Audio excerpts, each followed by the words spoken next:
Hello, everyone. Welcome to Tea with G. Sorry about that beginning. I was all set up, ready to go live, and realized I didn't set up any mic. nobody be able to hear me. So I just put up the little background screen to go live, and until I could actually go. So nothing to worry about. G at the controls, right? What could possibly go wrong? So welcome, dear friends. Welcome, one and all. Good to have you here. And I trust that you can all see and hear me now, and that life is good. Life is good again. If you see a screen up, right, it means it's working, right? All that means is that I haven't put me on the screen yet, but that everything's working and everything's fine, right? And Eva, don't assume that there's something wrong with you, or your laptop, or your world, because oftentimes there isn't. Good lesson for all of us, right? Yeah. So. Normally have a beautiful background here while I'm sitting here at my, where I go to take care of the kitties, where I am right now.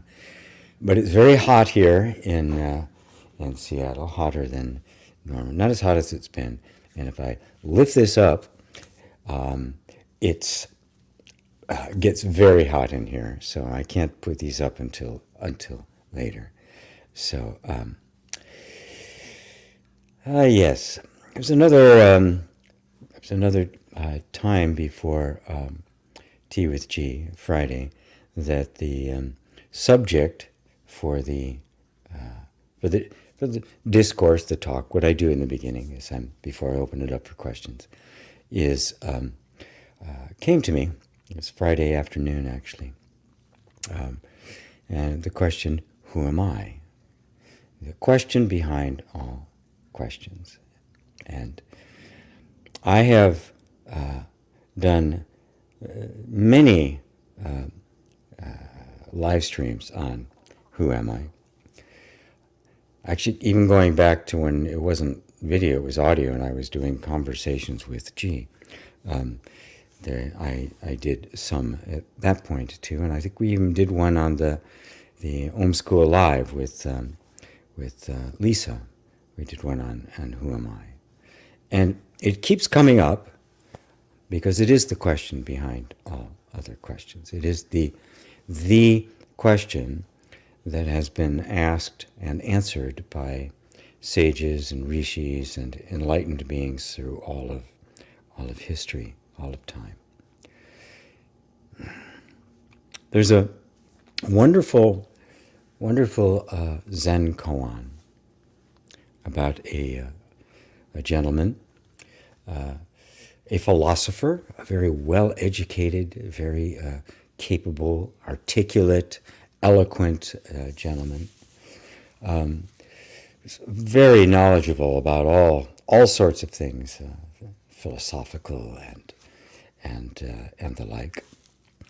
And one day he ran across a Zen master, was having a conversation with the Zen master, and after a while of spouting his philosophies about this and that, the master said to him, "That's all well and good, but who are you?" Now this fella was obviously ripe, because most of the time you say that, well, who are you, to somebody? Get a nice long list of the events in their life. But something struck this guy. Something hit him hard. That all of his knowledge, as vast and as much depth as there was to it, didn't answer that question. He didn't know. According to the story, he got rid of all his books and went to work as a monk in the charnel grounds, which is the place where they burn all the bodies and stuff. Not a very pleasant place to work. And was there for many, many years, and eventually attained awakening, enlightenment. And don't even think about what that means. It's because at this point, for most of you, it'll still be a concept, an idea.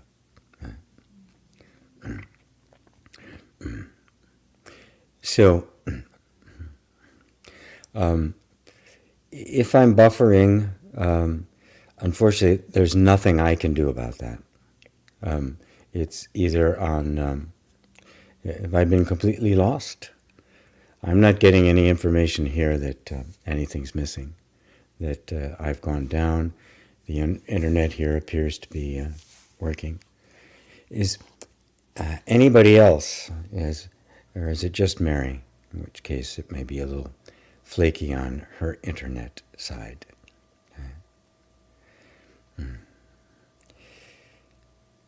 So anyway, let me continue.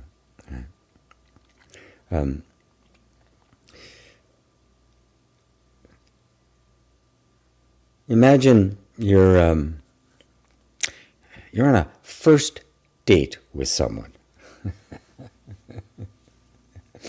For some of you may have to remember back a bit, but just kind of go back. It's your first date. You met on Match.com or something like that, and you're at a coffee shop. You've never met each other before, right?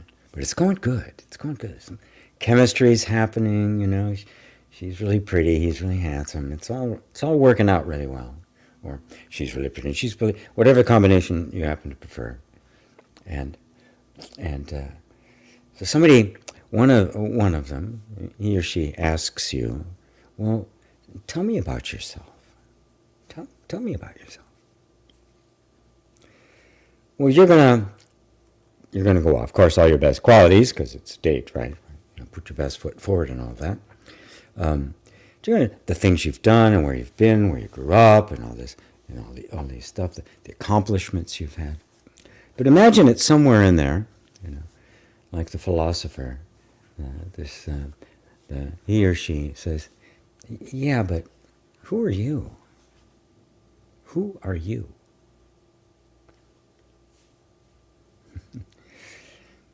We're not ever asked that question. When somebody wants to know about you, they want to know the story, the leading story about you. They want to know the things you've done and what you like and dislike and all of that. Nobody, and we're so used to that when somebody asks you, or the question gets put to you, even by a spiritual teacher, even a master, right? Who are you? We immediately, the story of our lives just starts appearing over and over again. The mind kicks in with images of you and stories and memories and all sorts of stuff. Right? But when this question is posed at the right time in life, like that fellow in the koan, something stops us in our tracks and go, I don't know. I actually don't know. If you put aside all the ideas you have about yourself, the pictures you have of yourself, your likes, your dislikes, right? Put aside all your conditioning, right? All the stuff that you were taught that you be. Every idea you have about yourself, including I am energy, or I am pure vibration, including your non-dual spiritual talk, like I'm pure awareness, or pure consciousness, or Buddha nature, or something like that. Put all of that aside. All right. It's like going all the way back to square one, all the way back, before there were any ideas about you at all. Right? And what's left? Right? Something's there. Right? Something. It's not conditioned. It isn't formed by a memory. It doesn't have a memory. Right? There's nothing before it to be remembered, and nothing after it to be experienced. This question, who am I, has to come at a time in one's life where there's an openness to not just settling for the answer we normally give ourselves, not just repeating the same, like you would on a first date with all your best characteristics, or what you would at the therapist's office, which is all your bad characteristics and problems, right? But no reference to those whatsoever, because that's all happened to you. That's all been laid on top of you. That's all accumulated over time. Right? Without all of that just taken away. Absolutely all, every bit of knowledge that you have, like our philosopher friend with the Zen master. What's left? Now this is often, well, it always is in the beginning, difficult to do because we're so used to thinking of ourselves, so used to looking at ourselves through the lens of a particular idea, an idea that we've developed over time. Maybe we've even spent a lot of years in personal development, right? Crafting and developing this really good, advanced person, right? Maybe we've been in spiritual practice and it's a very sattvic, compassionate, loving character, right? And we like that, right? Of course, there's nothing wrong with that. I'd much rather be in a room with that than a bunch of misbehaving egos.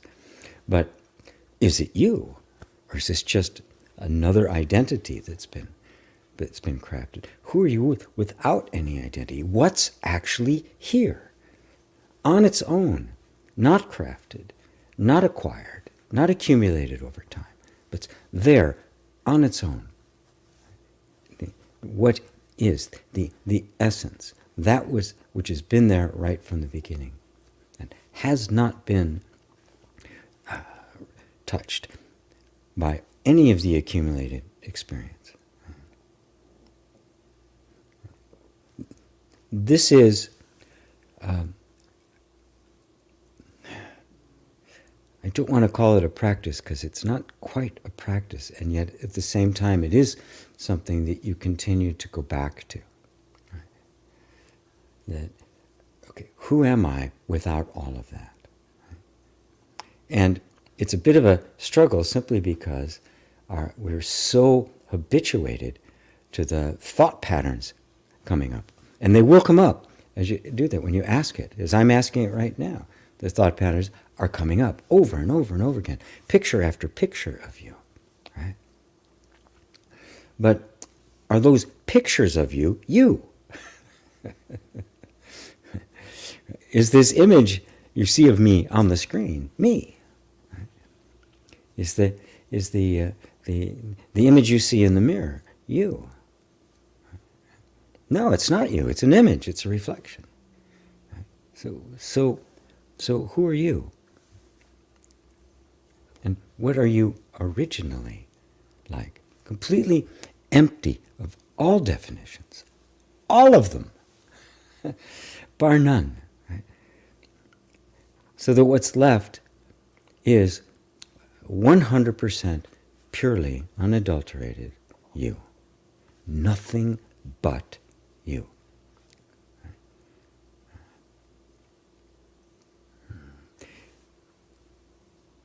Now this is a completely different way of looking at yourself.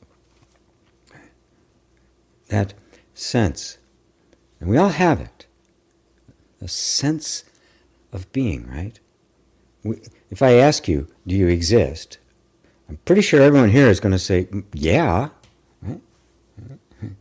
So there is, right there, before anything's added on to that, before any concept forms, isn't there in all of us just this intuitive, knowingness that I am.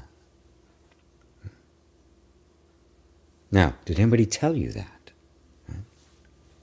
Is that a concept? Is that an idea? How did you come to know that?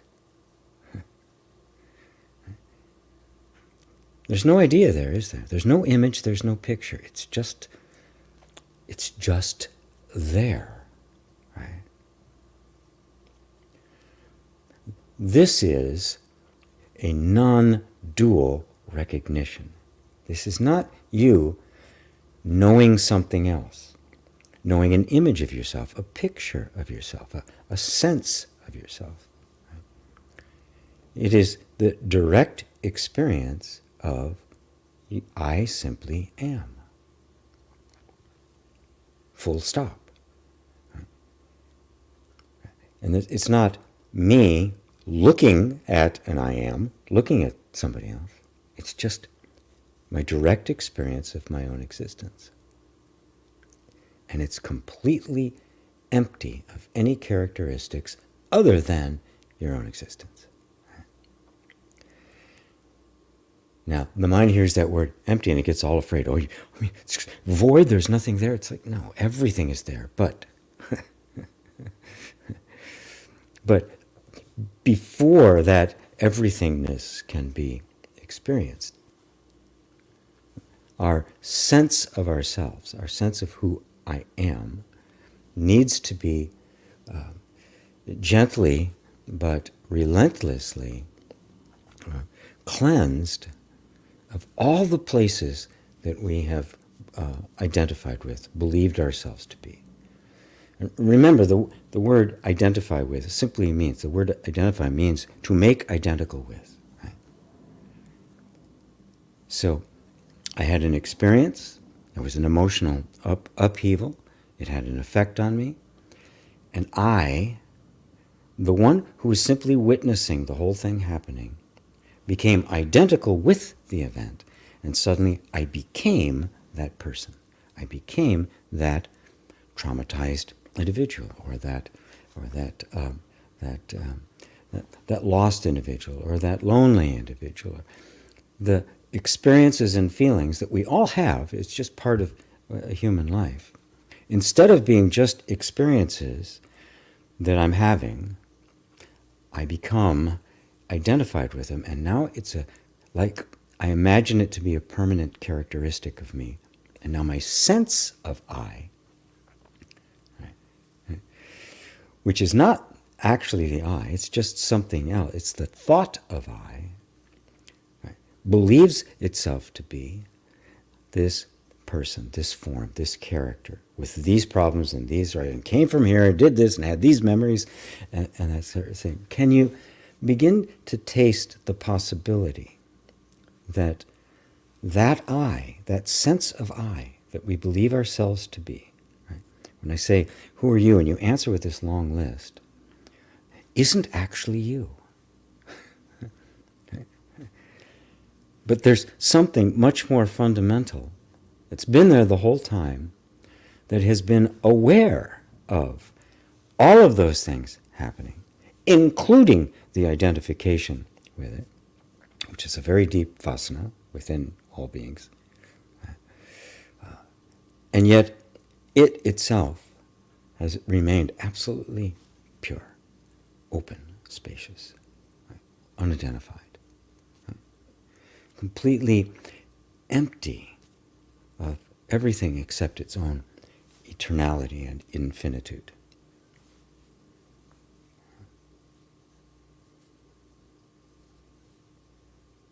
It seems so simple,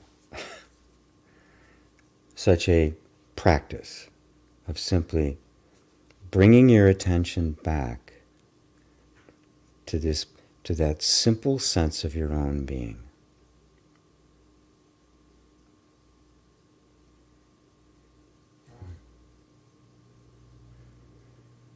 And you just bring your attention back there. This is the heart and soul of what one might call a non-dual practice. Now, of course, there's stuff in our life, things we have to deal with. This isn't an escape or a spiritual bypass around the stuff we have to deal with in our lives and the experiences that come up and the things we have to resolve around that. Right? There's another part of the things that I work with, which is emotional healing. Right? I'm even doing a class to teach others people how to deal with folks and emotional healing and that sort of thing. So I'm not denying the need of that, right? But it isn't the ultimate. Right?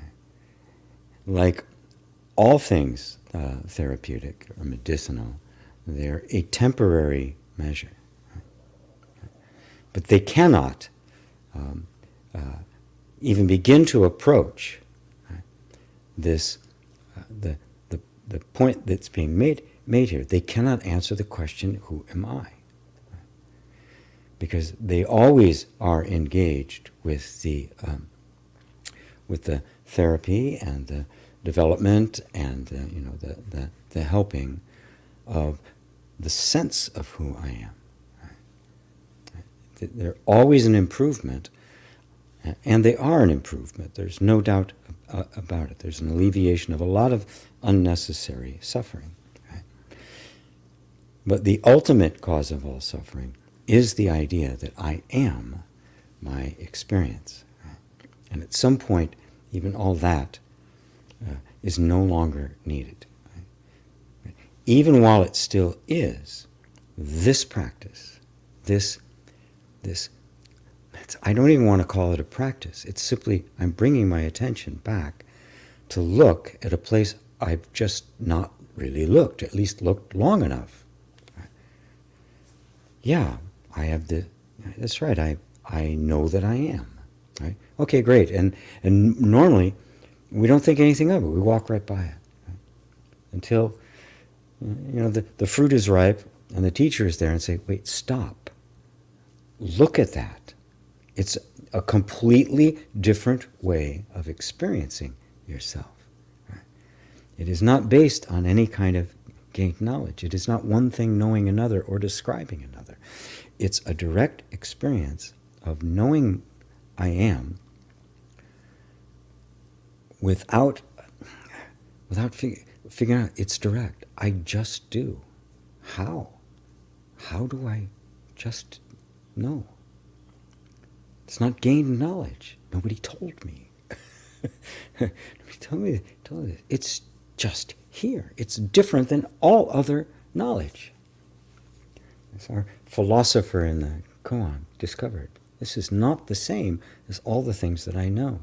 It's a completely different way of knowing. And that's the essence of non-dual teaching, of the non-dual approach. It is a non-dual recognition. Right? That I am. I just am. And I don't have to associate that or attach that to anything that I am experiencing.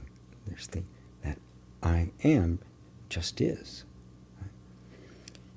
It doesn't have a shape or a form.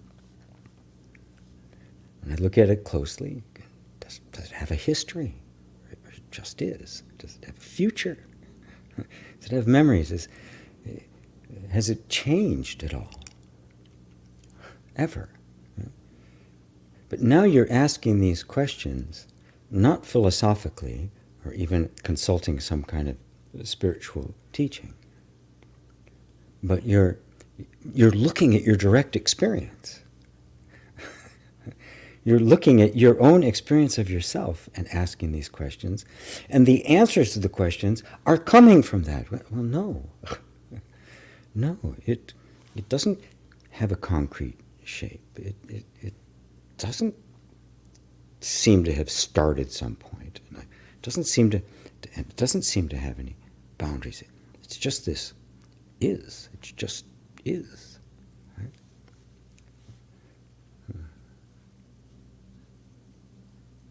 So I don't know how much more I can say about that, other than to this willingness, right, if it catches you, it's not going to catch everybody, right? Eventually it'll catch everybody, right?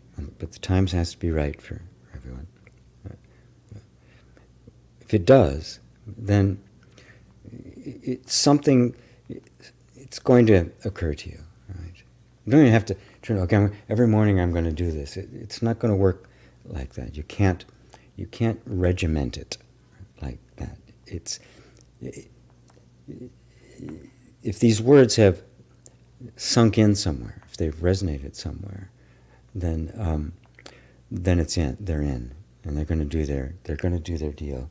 You know, that guy, that philosopher, in the story, he immediately gets rid of all his books and does this thing. But in actual practice, it might have been 10 years for him to let go of all of that. I can see in my own life the things that from the time the initial insight kind of dawned to the time where it actually kind of took over was years. Could even be lifetimes, right? So you're going to find yourself just drawn to it, right? Just like you're drawn to listen to this, right? And really it's a matter of I've used this term before and I like it a lot. It's grace, right? We don't wake ourselves up. The guy in the dream doesn't wake up, right? Something wakes up from the dream, right? and it's grace, right? It is just the great love that is truth has for every manifestation of itself. And it is that truth of you calling the sense of I that has gotten entangled with events and memories in the world and all this stuff, is calling that back to itself, back to its source, back to where it really originated, which is what we feel as that simple sense of our own existence. Follow that home. Alrighty, let me go say hello to everyone, and while I wait for any questions or comments to arise.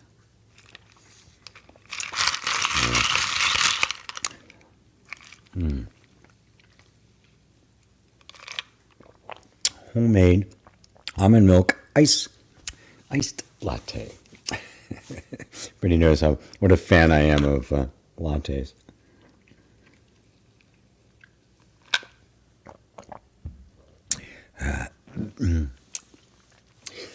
Rosario, good to see you. Good to see you.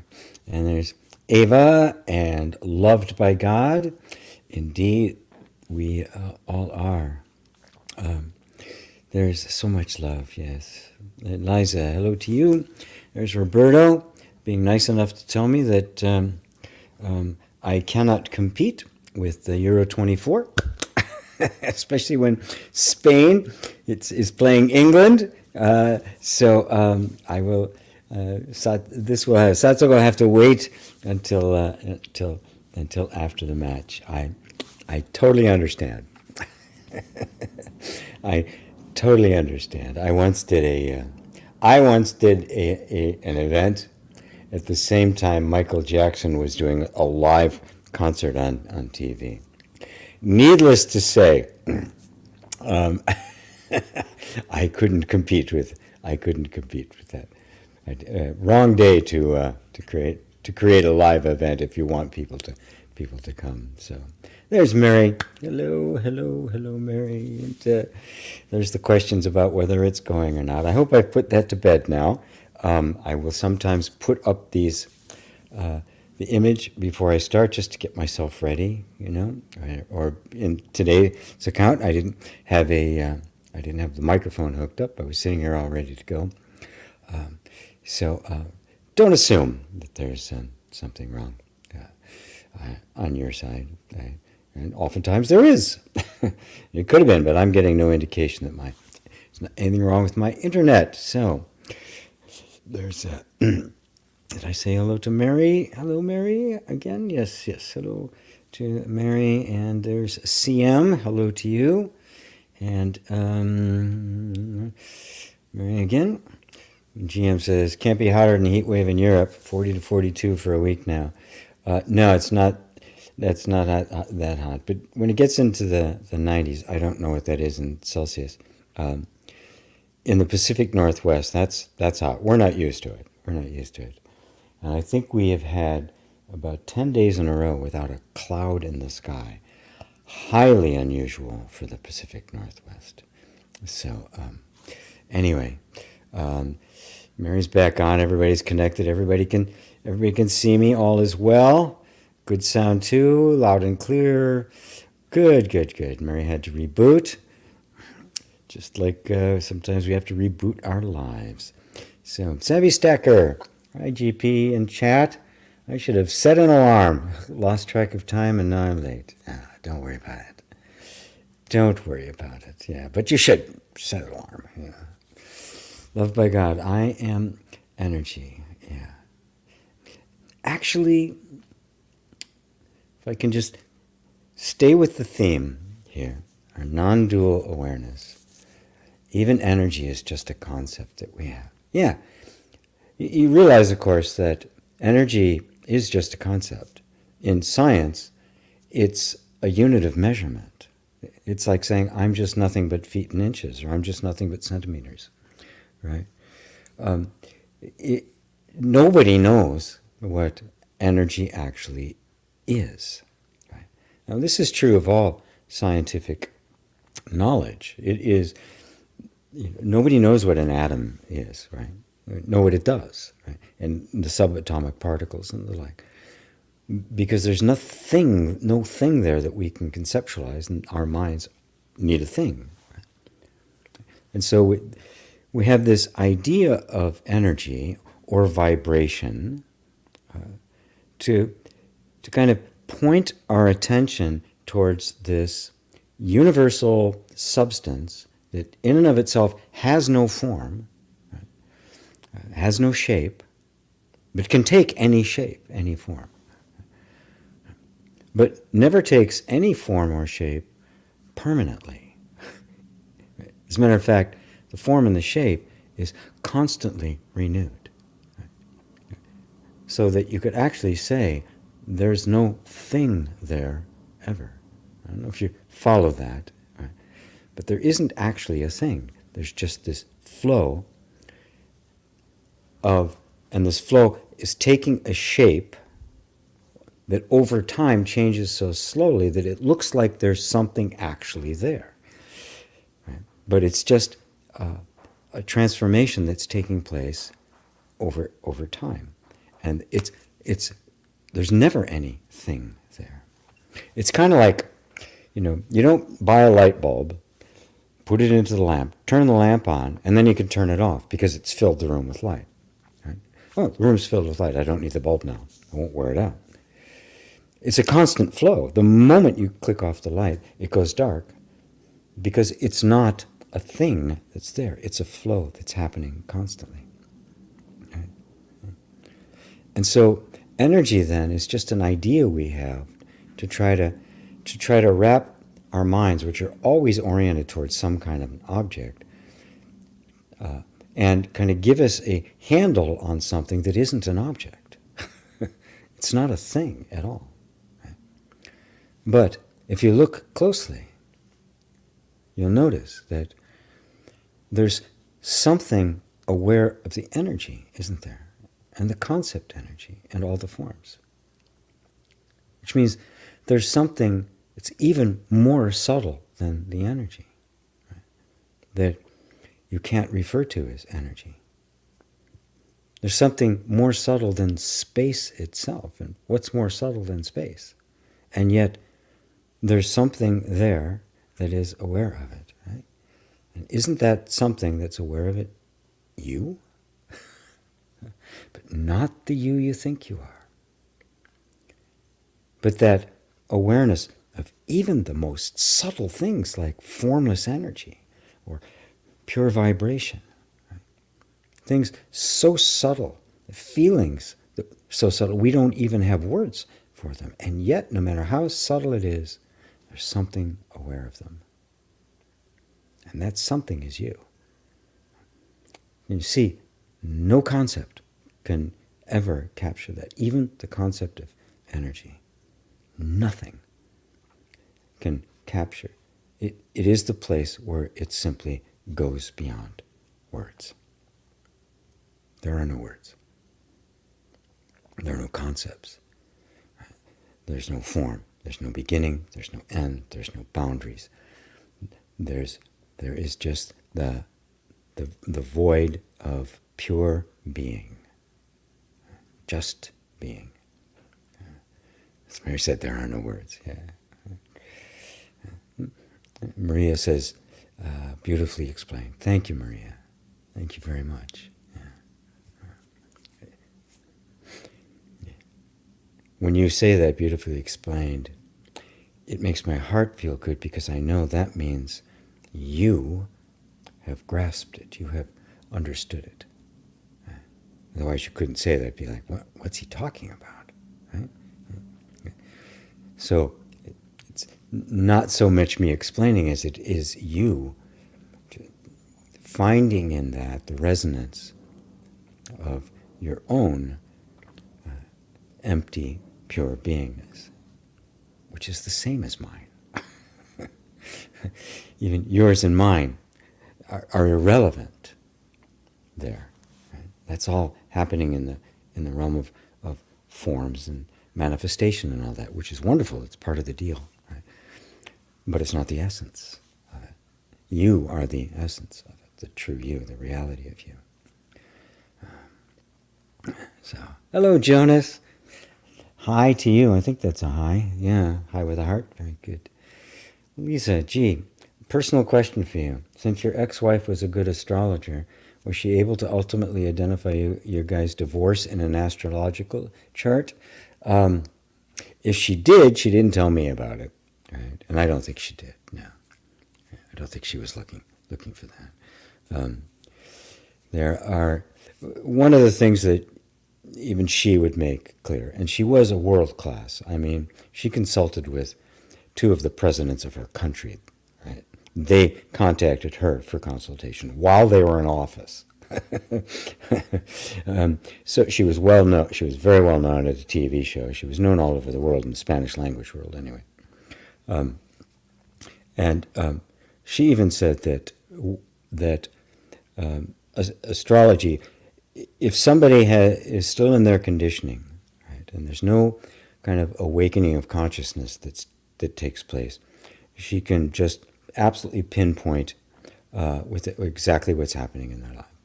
And I saw her do it. I mean, it was pretty uncanny.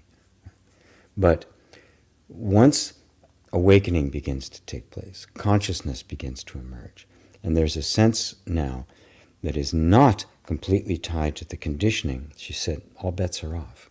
At this point, it's a different game altogether. Right? Because something deeper has awoken that is not subject to all of this stuff, not subject to the stars or writing your history in the stars. It's not subject to Akashic records. It's not subject to karma. It's out of that picture completely. And at that point, it's not predictable any longer. Conditioning is, right? But to a large degree, maybe not the same amount, psychology can. You can predict what's going to happen in somebody's life pretty closely. They have these kinds of traumatic childhood experiences. You can see what's going to happen. There's going to be consequences, addictions or failed relationships, difficulties with all sorts of stuff that can easily be predicted by looking at those conditions. Right? But it's conditioning. Right? And the therapeutic approach, as beautiful as it is, and even astrological, is therapeutic in the sense that it can help you deal with the conditioning. But in the process, something does happen. There's a certain awakening that takes place, even there, that recognizes that the conditioning is not a life sentence, right? That there is something I can do about. I can participate in it. Now, it's not really understood, right? That which is awakening is not the person. It is not the conditioning. There's something else altogether. That's another step down the road that most take, because we're so used to identifying. Because now we're just a better person, a more healed person, a more competent person, a more functional person. But the sense of a person is still there. But the real awakening that took place even there was a step out of the person into this other place that is simply being, that is simply who you really, really, really are. But that's another step that comes at a point in a person's life when the heart is ready for it, when the heart is open enough that message can get in. And that message getting in,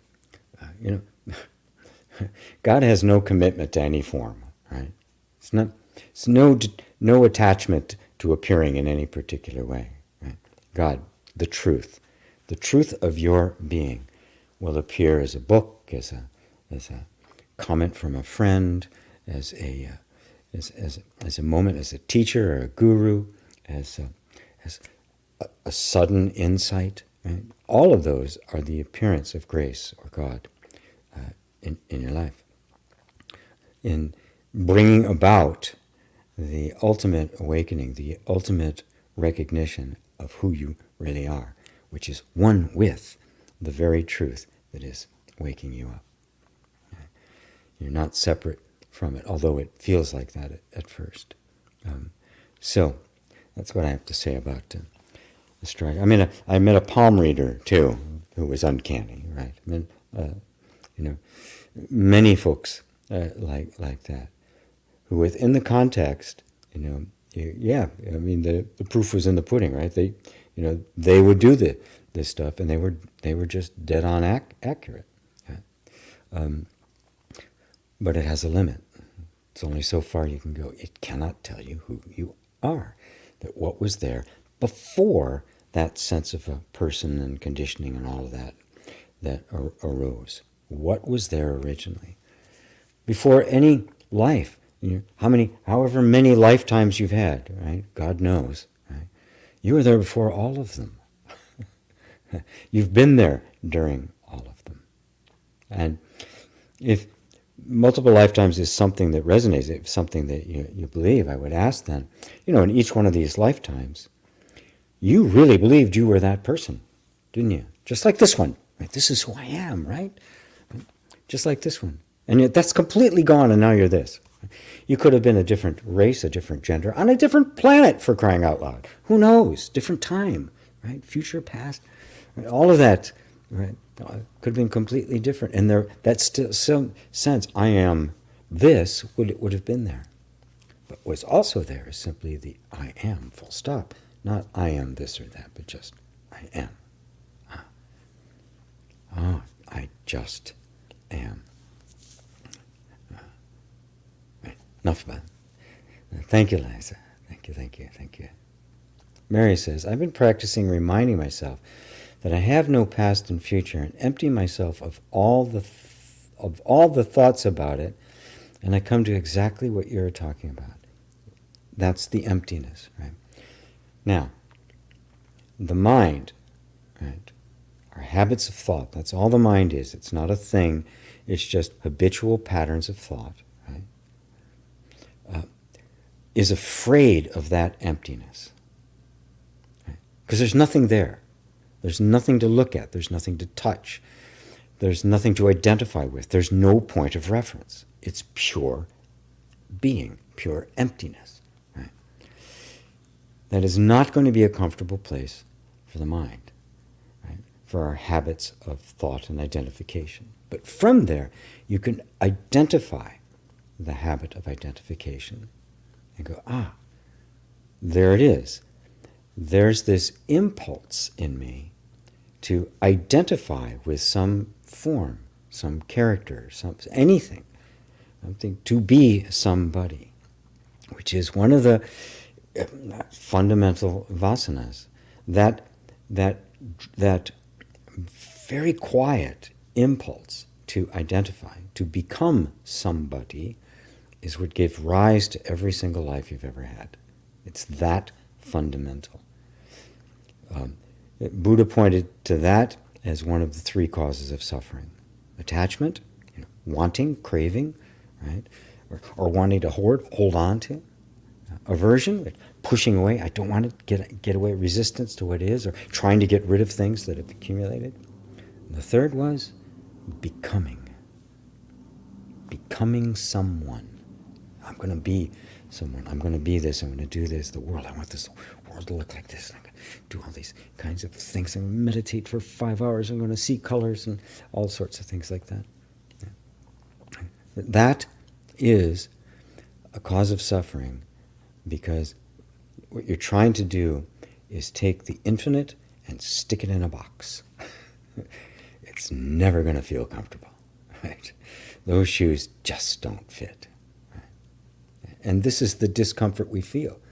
This is the suffering we all feel that drives us into the spiritual pursuit in the first place. It's too small. Everything is too small. It doesn't fit. Well, of course it isn't. Right? Of course it doesn't fit. Right? This unlimited, formless, infinitely free sense of self has been confined within the narrow bubble of the person, which is nothing more than conditioning. Right? And this whole process is freeing ourselves from that.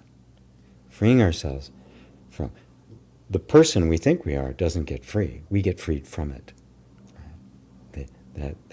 That sense of myself gets freed from the identification. As Muji put it beautifully, he says, the one who starts the inquiry does not finish the inquiry, but is finished by the inquiry. The one who starts down this path and recognizes this is not the one who ends it. As Balyani put it so beautifully, something I quote to myself all the time: God takes the last step on the journey that never happened. That's one to ponder, isn't it? Yeah. Mary continued, it of course does not last, but it is a helpful practice. Right? You just keep going back to it, right? And don't look to it to last, right? If something doesn't last, it's not it, right? But aren't you there? Aren't you saying, oh, it doesn't last, right? What didn't last? And who said so? Oh, you did. Oh, you're still there then, aren't you? Right? But you see, that identification comes with, we want an experience of ourselves. I want some kind of experience that I can say, oh, this is there's no experience there. And what's experienced doesn't matter. Right? I feel separate from it. I feel one with it. It's just an experience coming and going. Which is, and the one that is aware of that, is beyond both. Doesn't matter. I'm still here. Aren't you still here? I think you're still here. Seem to still be here. And so it even goes beyond practice, doesn't it? It's not really a practice. It's really a non-dual recognition. Oh, I'm still here. Empty, even of the experience of being one with it. That's not me either. That's just another movement that has taken place. I am completely unknowable, untraceable, unfeelable, inscrutable. Zip, no words. Carl Lucy. Hi, GP. When you say I simply am, full stop, where does this co-creation come into it? It's the realization, the completion. There's a step beyond where the physical can create, play with, and in the I am.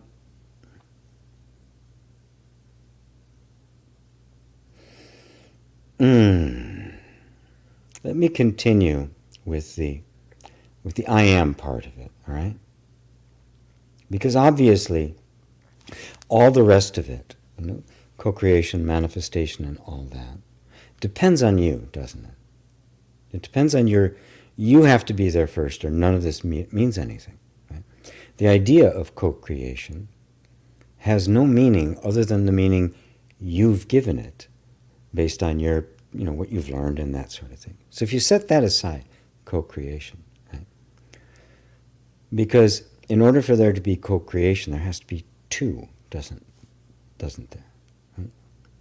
There has to be the universe out there, right? Energy, or whatever you want to call it, vibration, and me. Right? So, fine.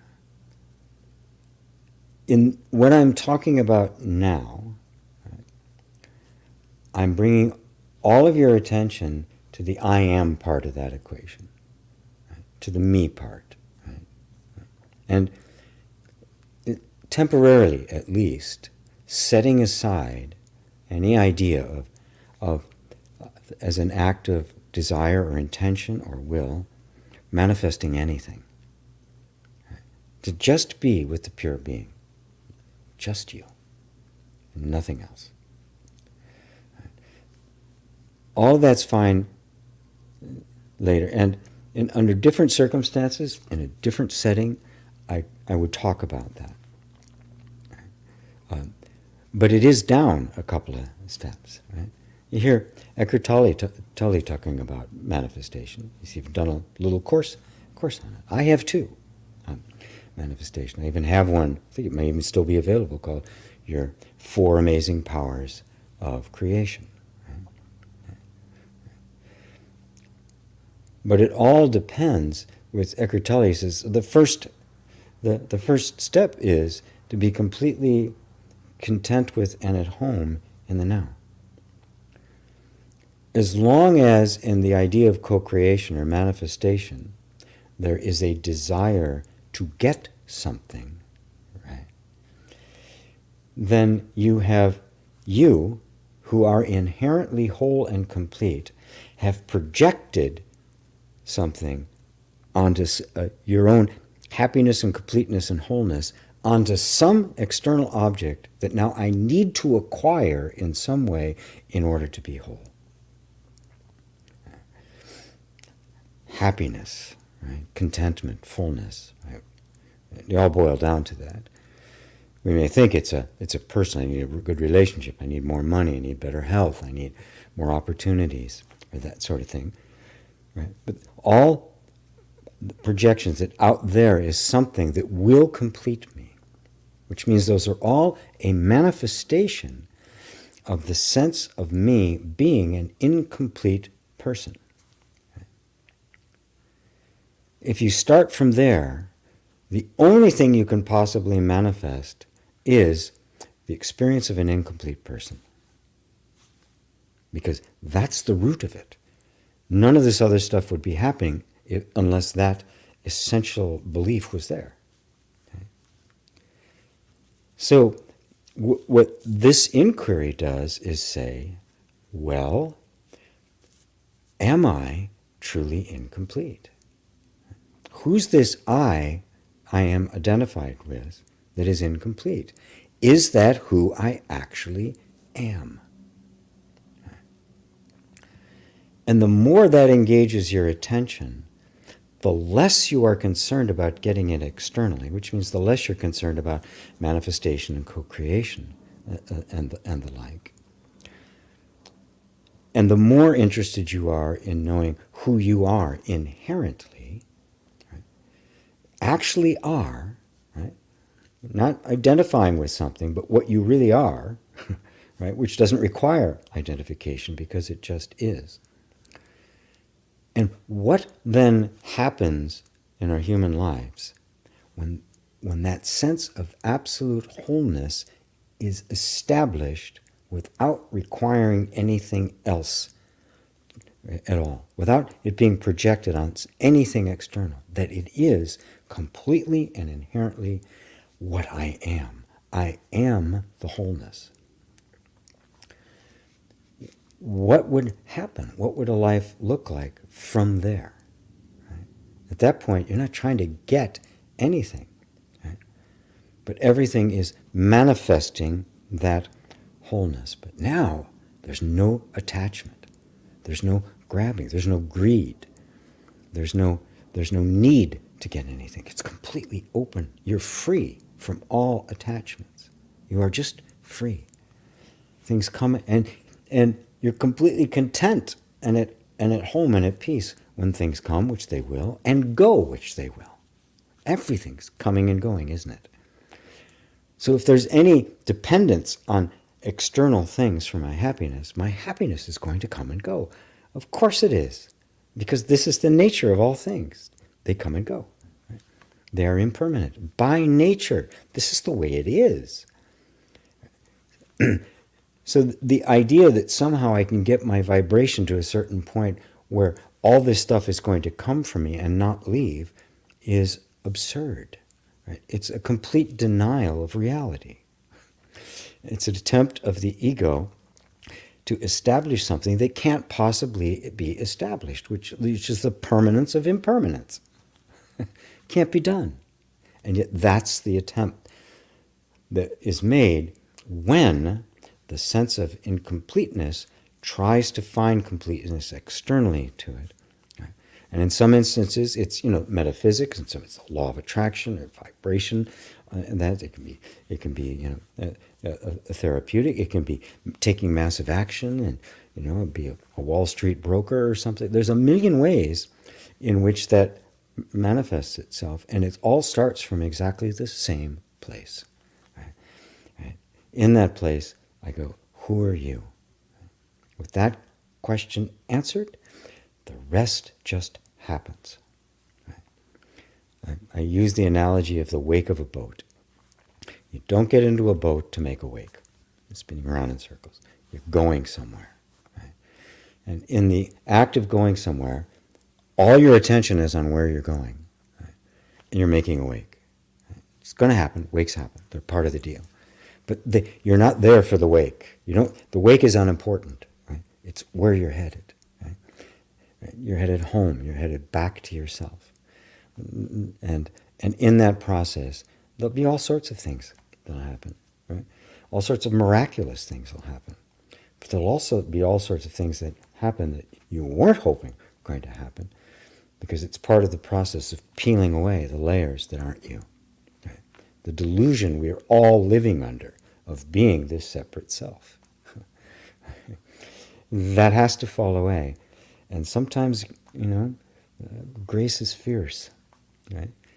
Ram Dass wrote a book called Fierce Grace after his stroke, where he lost basically use of half his body. Right? Mooji oftentimes refers to it as acid grace. Just kind of dissolving stuff. The fires that burn the things, it's all grace. It may come as beautiful blessings and unfoldments, but it also may come as a complete stripping away. But if you have no sense that my inherent nature is not a product of experience, then what comes can come and what goes can go, and you have no resistance to it, right? No matter what. Right? And this is where this inquiry takes us to, this place of genuine equanimity. Right? And in that process, the places where we still have attachment, they get exposed, right? And by grace. It's not always easy to feel. I can testify it's not always easy. And there'll be a little scrambling to try to hold on to things, but eventually you submit. Yeah. God, Lord, I give this all to you. Yeah. You're surrendering the ego. And it feels like that. It's very religious, spiritual, prayerful in that sense. But it is very real. It's part of the letting go of who you're not. So hopefully I cover that in all dimensions for you, Carl. David says, so who are we together? We are all different faces on the one soul. We are all different manifestations of one being, the one, the awakened one. Which means that, the individuality, the persona of David, right, is still David. It's going to express in that way. It's going to be uniquely David, as is Ava and Mary and GP, right? Uniquely, right? The individuality appears, right? But the individuality is not a person. It's not an entity. It is the manifestation of one being. That one being infinitely varied will manifest itself through an unthinkable number of forms. And not just human forms, right? But animals and trees and insects and rocks and and galaxies, and it is all a manifestation of the one infinite self that has no boundaries. It is totally empty. It has no attributes, but gives rise to absolutely all attributes. And the form that you know of as David is just a bundle of those attributes that David is the result of. David is not the cause of, nor is there a person named David. You are that. That's what is. All of this is just its appearance. And so it comes home. There's no separation anymore. It's one. This is the Lord. This is the self. Right? Everything is the self. Right? So there's no separation between David and the self, right? Except in our imagination. Right? We imagine a separate entity. That's the person. We identify with this image in the mind, right? Which doesn't actually exist, right? And act it out for a time until the constriction, the discomfort, the suffering results from it turns our attention back. At first, our attention will be trying to fix the circumstances where we think the cause of suffering is the circumstances. But eventually, it's not. It's identification with the person. I'm not this person. Right? I'm the self. the one being of all. And then your heart just gets drawn back to it. You can feel it. You can touch it in your heart. If any of this is resonating with anybody, it's not the mind, it's the heart. Right? It's something inside that recognizes itself. Right? And what in you can recognize the truth other than the truth? A falsity can't recognize the truth. Right? Only the truth in you recognizes the truth. The love in you recognizes love. Consciousness recognizes consciousness. So you see, it's what you are. Excuse me, I'll take a sip of my...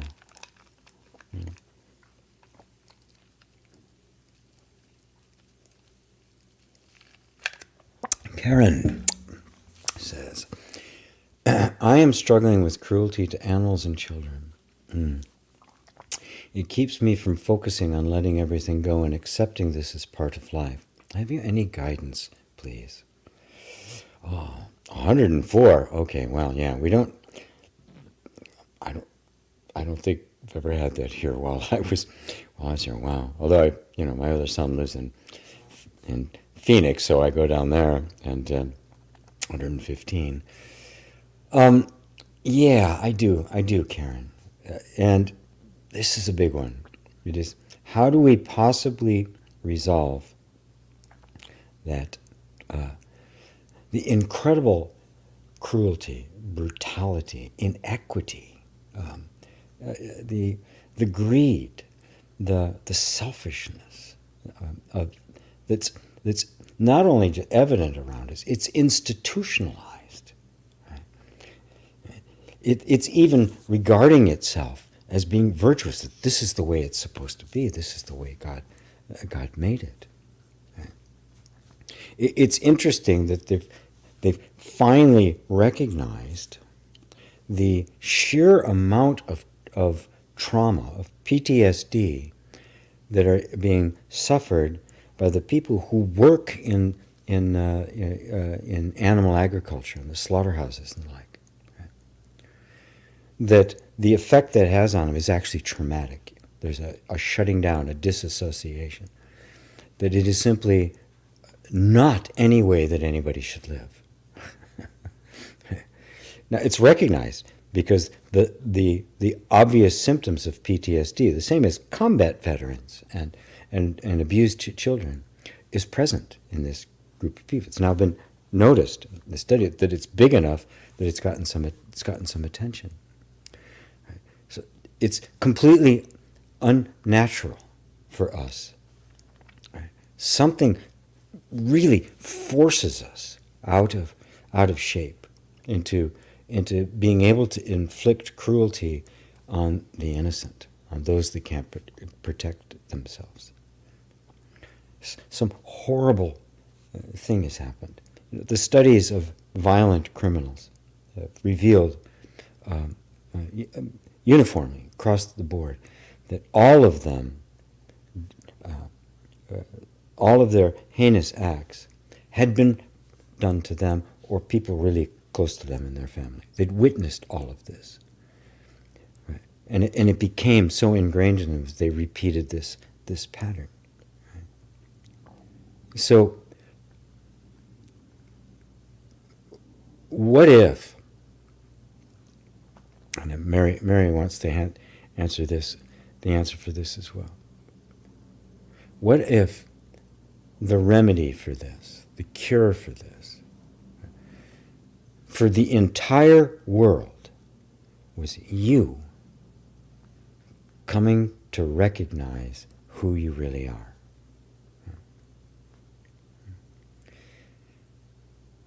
Knowing who you are does not diminish, negate, or take away in any way the incredible sense of empathy and compassion and pain we feel seeing others suffer needlessly, pointlessly. There's no reason for it. There's no justification for it. Right?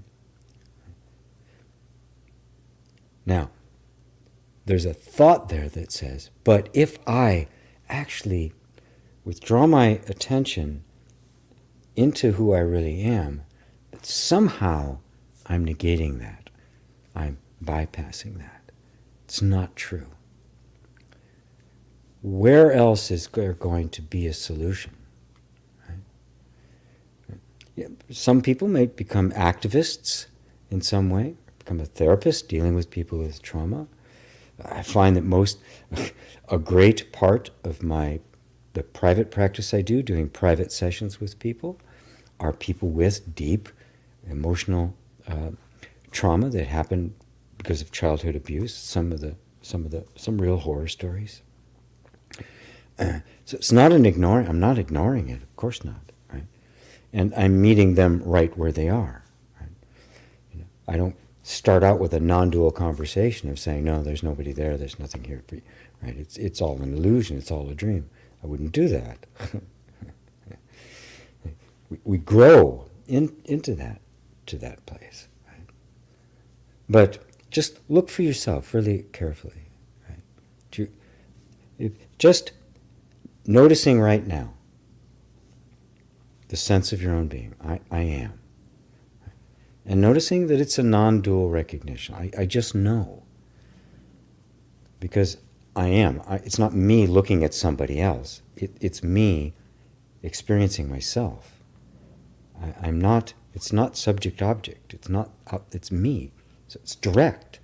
It's non-dual. It's not two. It's me experiencing me directly as myself. Right? And being and me aware of my being one. Being consciousness, Satchitananda, being consciousness, bliss. Now, noticing that, does that make you feel indifferent at all to any of those things? So I'm assuming the answer is no, it doesn't. It's still very much there and important to me. That then the idea that somehow really going deeply into the sense of I am will somehow make me indifferent or unapathetic is simply not true. You can see it's not true from your own direct experience. Right? And from this place, right, because it is who you are. It's what is.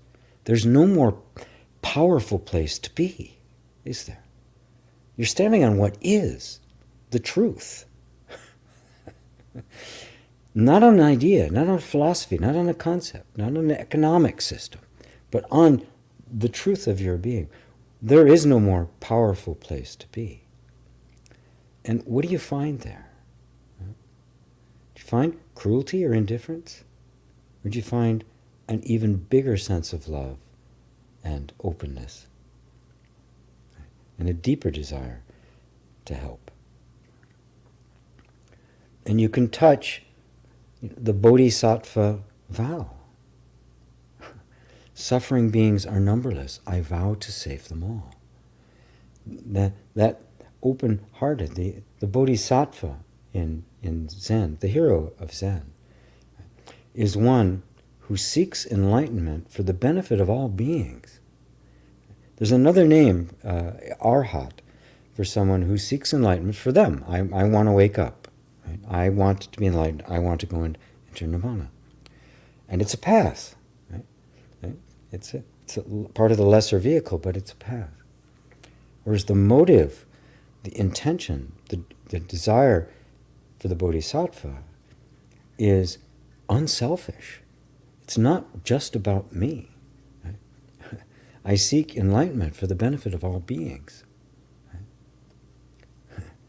And so you're seeking to know yourself as you are, not just to benefit you, but to benefit all of humanity. If you have that spirit, you are at the highest possible motivation and intention that a human being can have. There isn't a higher place. It's even the desire for enlightenment and total awakening is unselfish. It is motivated by love. Yeah.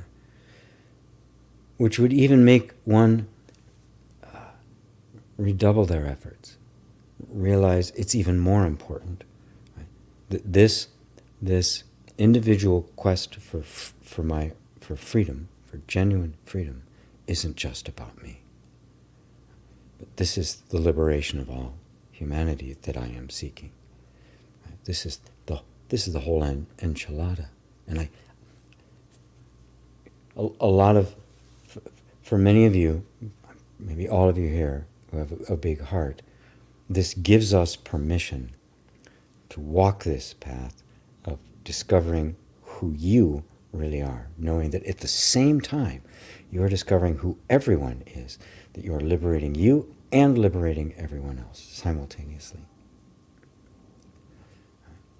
You can no longer separate the two, which means the best thing you can possibly do, the deepest, most loving, most unselfish service you can possibly do is to wake up to who you are.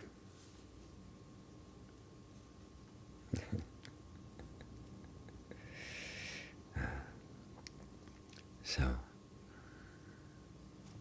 how's that, folks?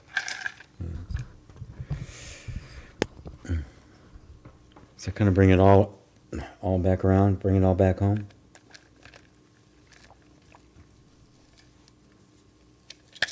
Bring it on home to me. Okay. It's a great song. Kensho, welcome. Good to see you again. Yes. Good. Mary says, I think we're talking about astrology. You can keep one in a box. We are meant to transcend our charts. Yeah. They're all like that. They're all like that. Right? They're not a life sentence. Right? The stars are not defined. At best, they're a reflection. Right? They kind of tell the story. They are not the cause of the story. The stars are like this, therefore this is happening in my life. No, this is happening in my life, therefore the stars are like that. It really is reflective, not causative. Right? And then you transcend that as well. Right? Mary says, you are correct about the impulse to become something. That's why I practice that, because I can see the mind wanting to follow its conditioning. Very good. Now don't fight with the mind. Right? Don't fight. Stop conditioning. You can't, because the mind is nothing but conditioning. So you don't have to uncondition the mind. You simply, I'm not my conditioning. I'm the one looking at it, the mind, wanting to follow it. And on a subtler level, I'm feeling the impulse to identify with it in some way. Right? That is, form a relationship with it. It's very subtle. Before, I was just going. The mind was mine. I was that conditioning. I could see that. But now, maybe I formed a new sense of identity, which is one outside of the conditioning. Spiritual now. I'm undoing the conditioning. That's another identity that's formed another relationship with the conditioning. Who are you that is sit there watching the conditioned mind, watching the impulse to identify, watching the new forms that it takes in relationship to it? And notice, you see them all. And there's more. There's more going to be coming up, subtler and subtler. You'll catch it. You catch it. Because no matter how subtle it is, you're more subtle. You are the subtlest. You are pure being with no attributes whatsoever. Nothing can get by you. You are more subtle, more pure, more vast and empty than space. Loved by God says, wow. Well, whatever that was too. Loved by God. Thank you. Wow. It's wow, isn't it? Right? I'm wowed. It's like I must say that many, many times a day. It's like, oh, wow. Just wow. No more words. No more words. Vigard. Hopefully I said that right. Some are convinced consciousness, the ocean of light as they describe it, emanates from the Absolute, which they believe is Krishna. Seems strange and goes against my intuition. Good, yes, because it does go against your intuition, which is more spiritually mature. Right? For a lot of people, they still need some personification of the self, because they just cannot accept it as myself, the self, right? The one and only must be myself, but not my as a person, right? Even the my disappears and there's only the self, the one, the awakened one. That's what the word Buddha means, the awakened one, the only one that is awakened. It's also used for beings that have woken up, but the essence of it is that the one who's woken up is not the being, is not the person. And so if that is the level of consciousness I'm at, then the ultimate, the absolute, appears to them as Krishna or as God, or as Jesus, right? Or as a saint or something.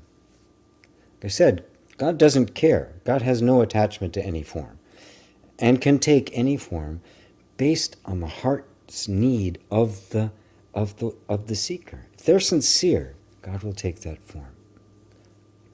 Until something comes along to take them up to the next level. You know, Papa G, you guys know who that was.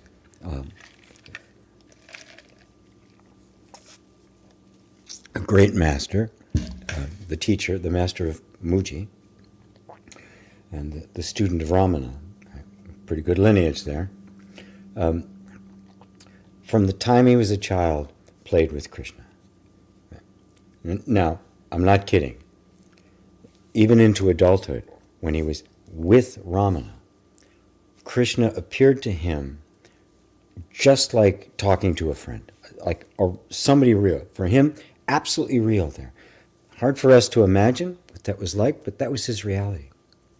And one day he was up, it was at Ramana ashram, and he was up in Arunachala, up in the hill, playing with Krishna.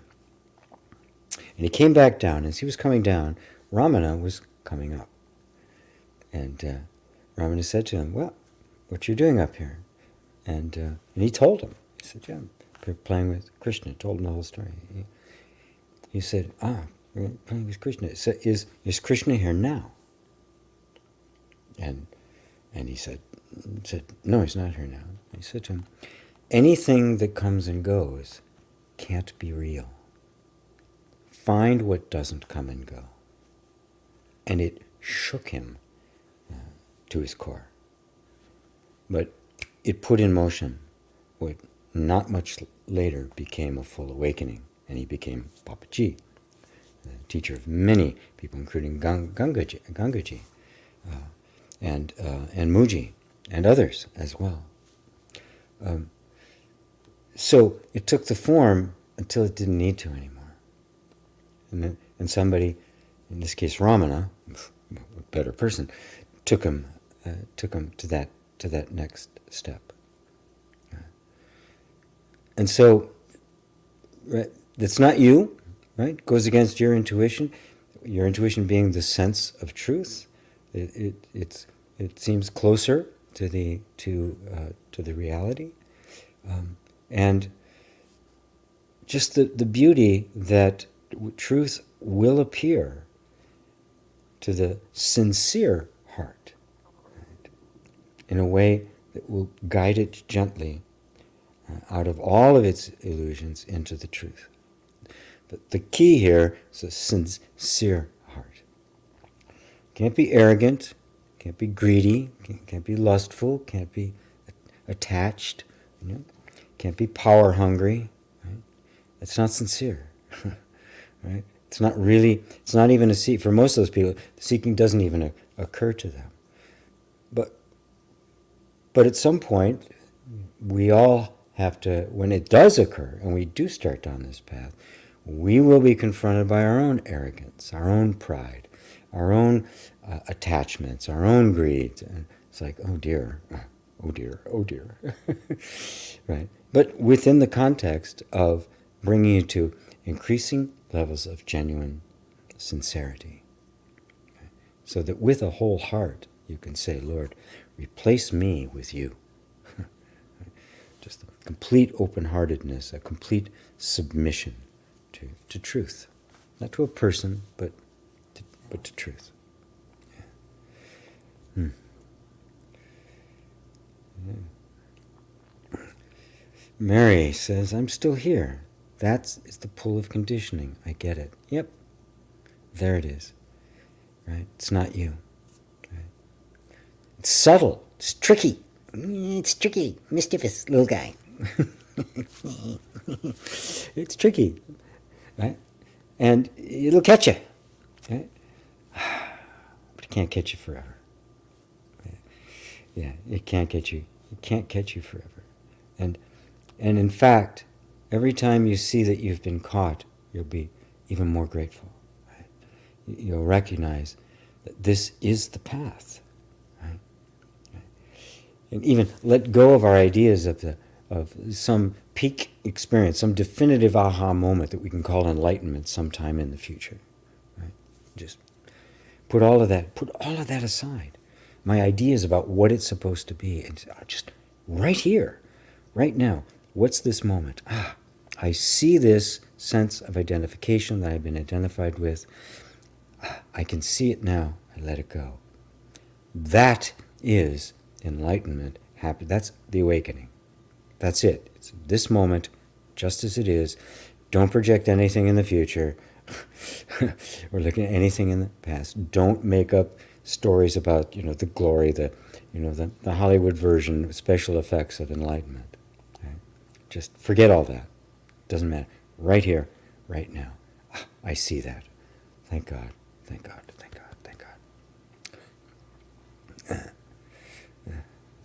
God. Someone's before, nothing new there. So I hope I answered that for you, Vigard, and others as well. MNB, honestly, why are we born?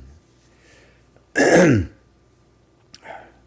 don't know if it's released yet. I think it might be on the Spirituality channel, a thing called Your Life Purpose. Right? Why? If I could say in this context, right, your purpose for experiencing a human birth is to transcend all of the conditioning, all of the habits, the patterns, everything that isn't. It is to experience fully awakening to who you really are. That's what a human being is. That is the unique gift of the human being, because there's no other critter on the planet, at least that we know of, that can become aware of being aware. Be aware of a self. Wait a minute, I am. The dog cannot become aware of its conditioning. It's not aware that it's conditioned. It's just its conditioning. You train a dog, it does what it's trained to do, period. Right? It doesn't question it. It doesn't feel conflicted about it. It never gets up one day and say, you roll over. I have no, I'm not going to roll over. God damn it, not again. It doesn't do it. It just rolls over. It speaks, chases the ball. Right? We, humans, have this incredible capacity to go, wait a minute. This is all conditioning. Now, that's incredible. Right? See that for what it is. That is the awakening, and that's why you're born. That's why you got this incredible gift of being born a human. And have been giving that over many, many lifetimes. Right? So, to me, that's it. Right? Now, you could drop down. You could say, well, why am I born? Well, one could say, well, G was born to be a teacher. But before that, what was that? To be a musician, to be a programmer, to be a voiceover guy, to whatever, to be a father, right? And now a grandfather. Those are all part of the fulfillment of the individuality of each individual. That's part of the picture, right? But those are purposes that come and go, right? My sons grew up. My oldest son's going to be 50 in December. Right? They grew up. They don't need that dad anymore. He's gone. Right? That purpose is gone. Right? But this purpose, the purpose to awaken to who I am, the purpose to awaken to who you are, that's the whole life. That's why you're born a human. That's it. Right? If that makes sense to you, if that resonates with you, it doesn't negate all of the other stuff that we do in our life. It brings it into perspective that those are temporary, those are transient, right?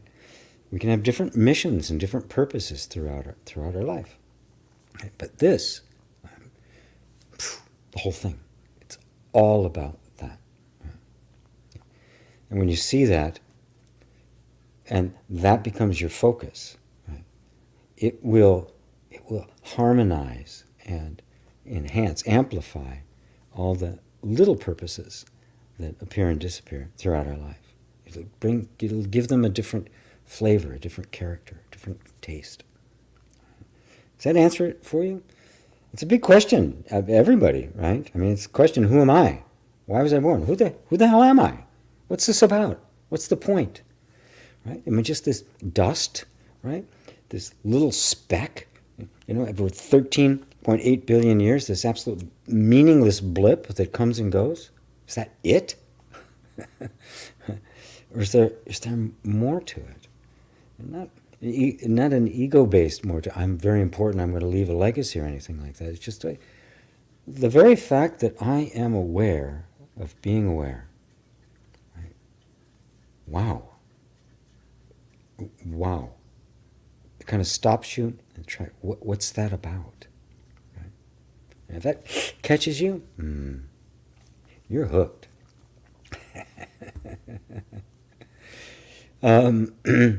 Let's see. Vigard.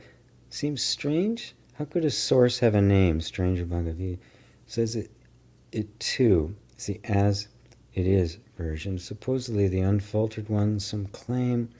When you think about that, seeing their conviction has left me confused and non-conclusional. Suppose the unfiltered one. Why do you think about that? I'm confused by their conviction. Well, let me add, although I think I covered it when I talked about it before, is people will have deep convictions about it. Papaji did, before he was Papaji, had deep conviction about his relationship with Krishna. And there's nothing, oftentimes, it's what's needed for that level of a person, at that level of consciousness, to grow into to the next level. But a lot of people, their conviction is that this is it, right?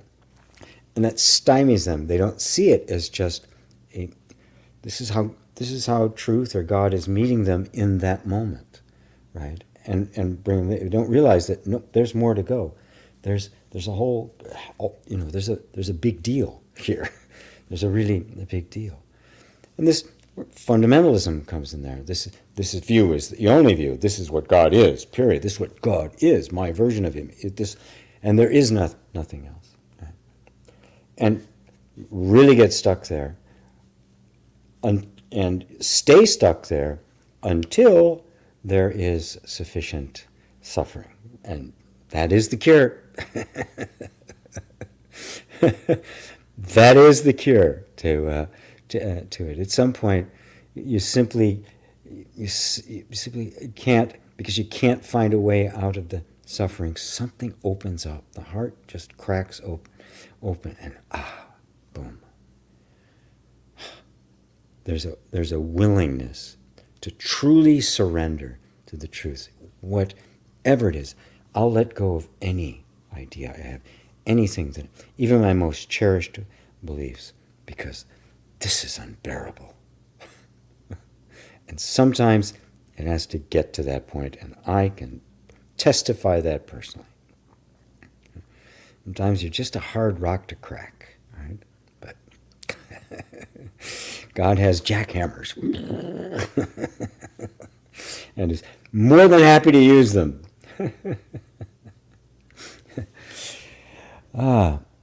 So, does that help? Don't be confused by their conviction. Yeah, they have a great deal of conviction. And their conviction is going to want to impose it on you, right? And but notice that you're confused. You're not buying it, right? So deepen your own sense of yourself, this non-dual experience of yourself, right? And then their conviction won't intimidate you anymore. And there'll be enormous compassion towards. It won't be a feel like I'm right, you're wrong. That won't be there. Right? It'll just be this recognition, right? This loving recognition of that. Leave them to God. She'll take care of it. She always does.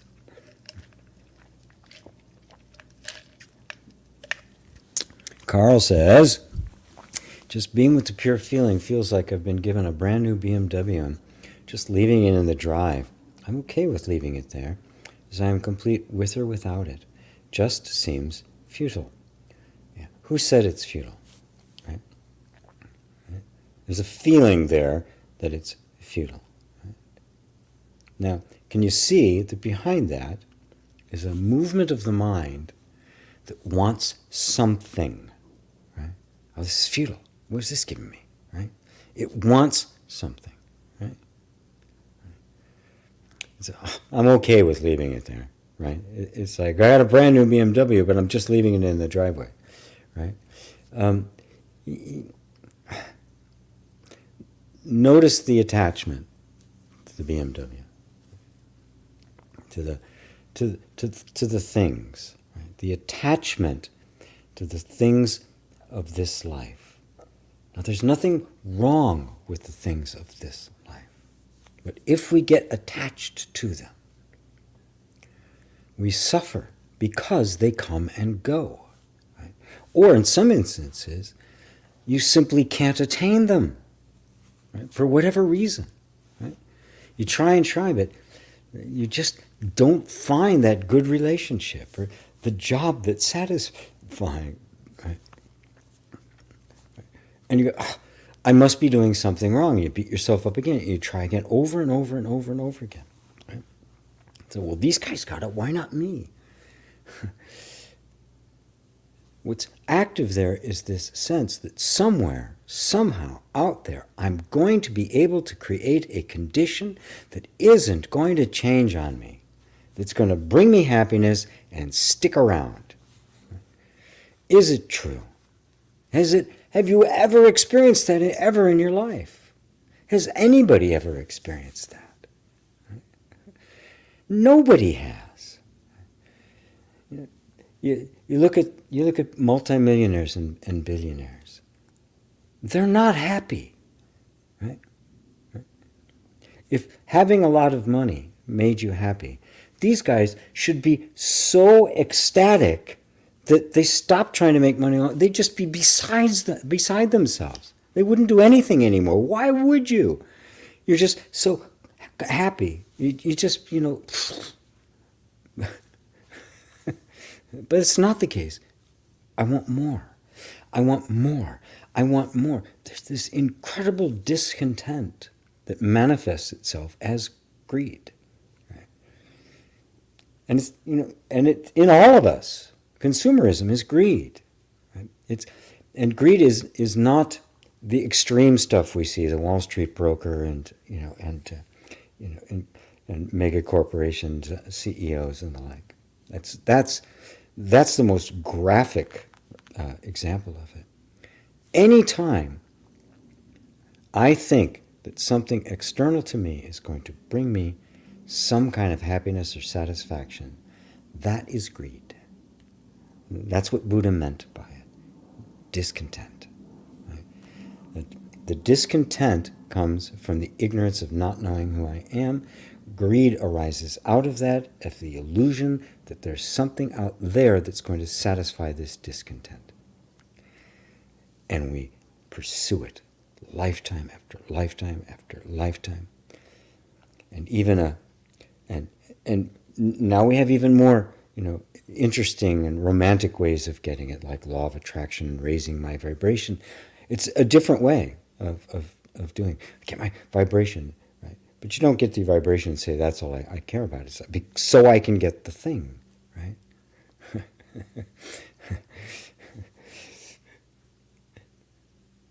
But what if you are, right now, complete in and of yourself? And that's the truth of you. That the completeness, the wholeness, the contentment that you are seeking is right here and right now. But you're missing it because attention is forever going out there. So somebody comes along and says, just put your attention on the simple sense of your own being. What you're looking for is there. I don't see it. Keep looking. But I don't see it.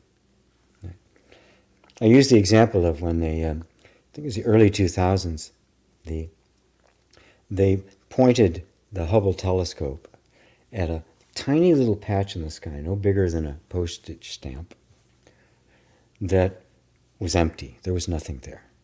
It was completely empty.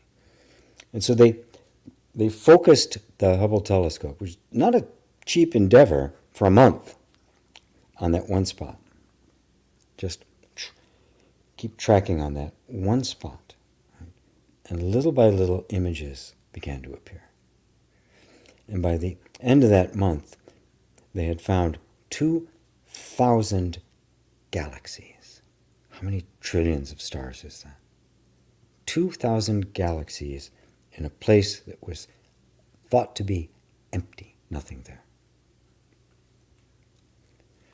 You have to look long enough to see it. Right? The mind looks, says, there's nothing there. It's off, back to where it wants to go. Because the mind cannot stand emptiness, cannot stand the nothingness. It needs something. And this is where the discipline and the insight says, it's here. Or trust the teacher. Not me, right? Muji, Papaji, Ramana, Buddha, they've all said it. The same thing. It's here. Right?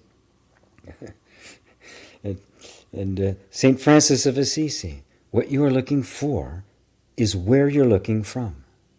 But we don't look there. We don't look there long enough. Just the reality, the obviousness of your own being. Keep looking there. It doesn't take long for the qualities that emanate from pure being to begin to appear. Because what you're really looking for is contentment, peace, happiness, joy, and they're there, right? That's where they actually live. Attention's got to go there long enough, right, for those qualities to begin to emerge. And all it takes is one little flavor. It's like, oh my God. And it could be a flash, just a flash, where suddenly there's gone. But wait a minute, where did that come from? Nothing in my life has changed. The BMW's not in the driveway. Where did that come from? Keep looking, keep looking, keep looking, keep looking. That's all I can say. It's what I do. I just keep looking. Keep looking. Right? Because that's what I was told to do. That's what Nisargadatta, right? He did. That's what his guru told him to do. And he did it. He said, I believed him, so I did it. He said, it seemed absurd.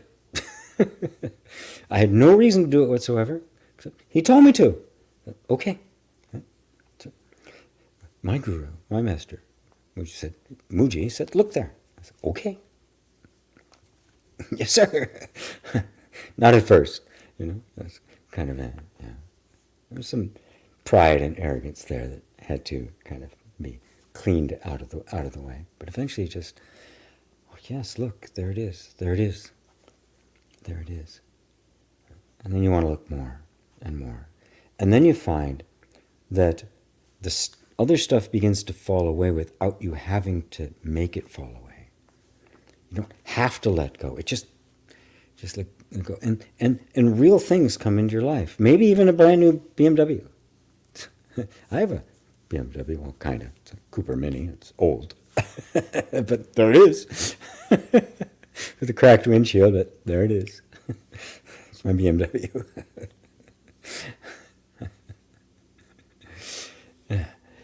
So the mind says it's futile, right? All the teachers and sages and rishis and mystics all times say it's not futile. Keep looking. Okay? Believe them. Yeah. Trust them. Trust them until you see it for yourself. Then you don't need to trust anymore. You know for yourself. And you just keep going. Loved by God says, I surrender all that I am to the God that I am. Beautiful. It's a beautiful prayer. Lord, replace me with you. purge me of all the arrogance and ignorance and pride and greed and lust and all it. Please purge me of this and replace me with you. I don't even know what that looks like. I don't know how to do it. Right? Oh, it's such a humble admission. It's just, this is the true submission of our hearts. And it is coming from the heart, because the ego cannot do that. The ego cannot say, I surrender all that I am to God. The ego will always go, yeah, I'll surrender that, and I'll get this, right? I'll make a deal with you. Even, people say there's, heaven, right? I'll surrender to God because I'm going to get heaven and I won't get hell. Right? Well, what if there was no heaven or hell? What if that had nothing to do with it? Would you still seek God for being God? Would you still seek truth for the sake of truth? If there was no reward and no punishment, right? You do whatever you want, no punishment. Right? And, it didn't matter, there's no reward. Right? There's no pot of gold at the end of the rainbow. Would you still love God? Powerful question. Right? It's the reward, right? And the avoidance. Oh, I won't be punished forever, right? And I'm going to get this wonderful reward from God. Right? Well, what about God? Right? Is it all just the stuff that there's? I even heard one crazy pastor saying God's taken her to heaven. She's describing all these things in heaven, this kind of weird Disneyland kind of playland, very weird, right? But very material, very materialistic. Right? So yeah, you are the heaven you seek. You are that I am. Right? But the surrender has to happen, because the ego would love to say, oh yeah, that's right. I know I am. I'm the self. I am God. Ooh. No. Only God knows that God.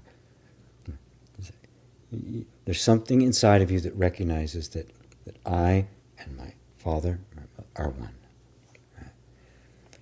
And you just stay with that. You just keep looking until God replaces you with herself. Mukunda, what is the root cause of suffering, and what is the end of suffering? The root cause of suffering is ignorance. The ignorance as to who you actually are. That's where it comes from. And our indication, that which shows us that we are, in some way, maybe in a lot of ways, maybe in a little ways, identified with someone we're not, is what we feel as suffering. Right? Which is what? I'm disconnected. I'm disassociated.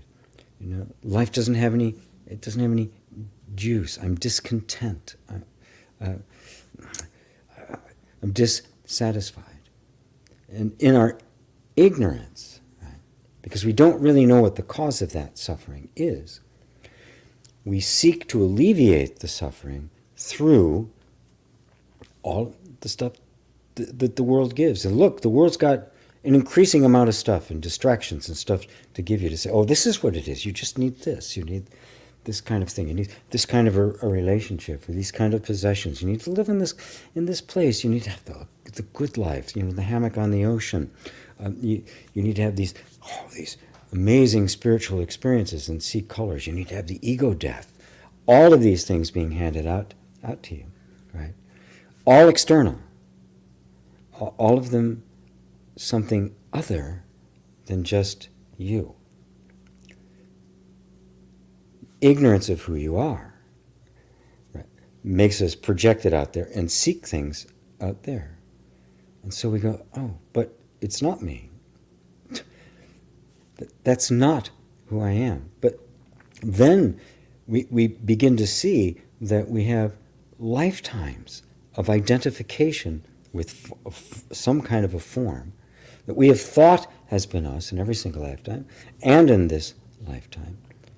But in this lifetime, something has awoken within us that says, my God, that's not who I am. Now, suddenly we're aware of just the momentum of it. And you try to put your attention just on being, and you can't do it. The mind is uncontrollable. It's everywhere. It's just constantly doing everything. And you realize exactly what has been happening. Right? But that's the first step of awakening. And that is the step out of suffering. As Ramana beautifully put it, go back the way you came. Through all of the conditioning, all the activities of the mind, all the identification. Back to what was there before any identification occurred. Right? And for me, it starts with simply becoming aware of I am. I just am. I'm here. Even all of this happening, my mind going in a million places, none of that could be happening if I wasn't here. Right? Even that tells me, who is it that's here, that's aware of that? Who am I? Bring the whole thing around full circle. Who am I that's aware of this? My God. The mind's not aware of me. The image I have in my mind of who I am isn't aware of me. It's not sentient. There's not somebody there talking to me. There's thoughts in my mind. It's like talking to Siri or whoever the one is on the Android, right? It talks, it says I, but there's nobody there. Right?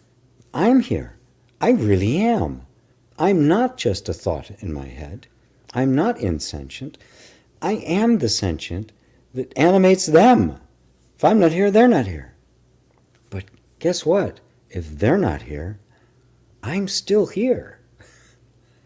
Just one moment of seeing I am, just a flash. I'm here whether they're here or not. Whether these thoughts are here, these feelings, these experiences, whether this life is here or not, I am. As Christ said, before Abraham was, I am. Just, I am, full stop. Nothing after that. Now this, you'll find the momentum. Pulling attention. You will. Just prepare it in advance. Sometimes you won't even be able to think the words I am or just being. It'll be just so. Right? But grace is with you. As Rumi beautifully put it, the power that brought me here must bring me home. Whatever it is that brought about me even listening to this, right, is at work, taking me all the way out, taking me all the way home, taking the sense of me all the way back, out of the suffering. Every time I'm experiencing suffering, I go, I'm experiencing suffering.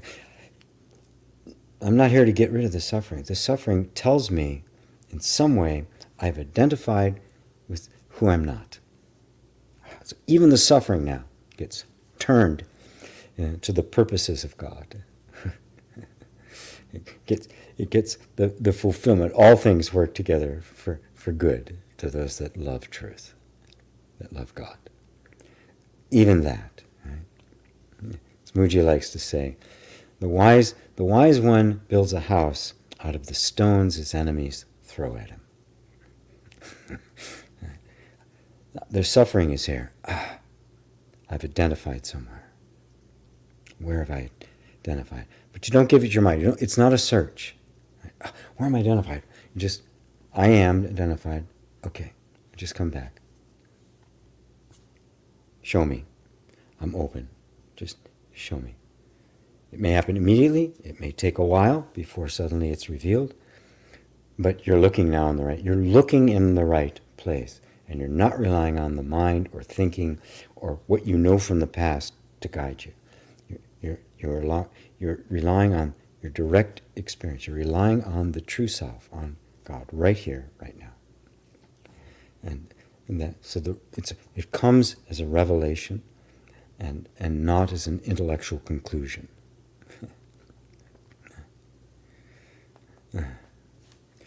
Thank you, Mukunda. Hopefully that answers it for you. Karen says, thank you for that. I felt I wasn't allowed to be awakened when the innocent suffer so much. No. Thank you so much. You've given me peace to continue on my path. Amen to that. Lacey says, wow. With 2 capital W's, not just one, and an exclamation point. Good. Yeah. That's a wow that tells me a lot. Yeah. Peter, good evening, everyone. Blessings from Italy. Thanks for your energy, P, and being available to everyone. Much love. Jay, you're so welcome, Peter. Lovely, lovely. Lovely to see you. There's Jay. Hari Om Ji. There's a video by Henry. Yeah, he's not a fan of Uji nor Papaji. Yeah. So what else is new? Fine.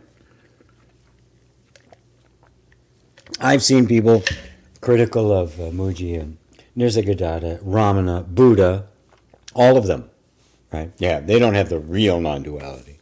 It's like, yeah, whatever. Yeah, just,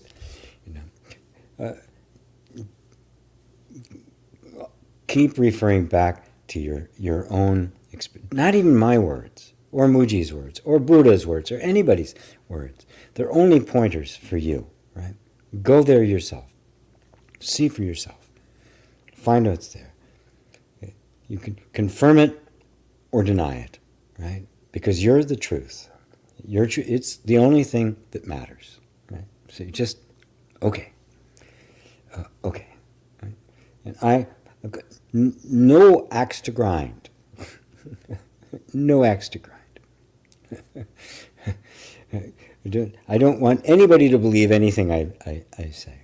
Right? But if it resonates, just go where I'm pointing and tell me what you find. That's it. If you don't find anything, right, and you give it the good college try, well, great.